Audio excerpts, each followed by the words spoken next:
శుభోదయం అందరికీ. వాళ్ళ క్రిస్పీ పొటాటో ఫ్రై. పొటాటోని ఈ విధంగా కట్ చేసుకొని ఫ్రై చేసుకోవాలి.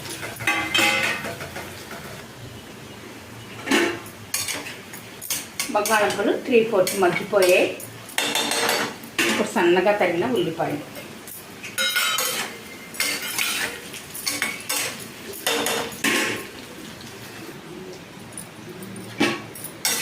బంగాళదుంపలు ఉల్లిపాయలు బాగా మగ్గిపోయాయి. జీలకర్ర,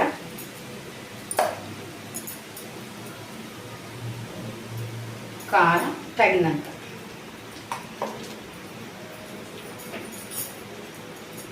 సాల్ట్. చాలా టేస్టీగా ఉంటుంది క్విక్ పొటాటో ఫ్రై. ఈ బంగాళదుంపలు కరిగేటప్పుడు బాగా కరిగేసి కొంచెం ఒక 10 నిమిషాలు గాలి ఆరబెడితే అతుక్కోవండి, క్రిస్పీగా వస్తాయి. వావ్,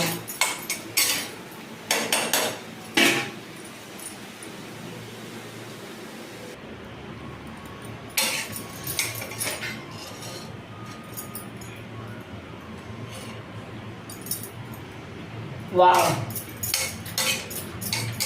క్రిస్పీగా చాలా రుచిగా ఉందండి క్విక్ పొటాటో ఫ్రై.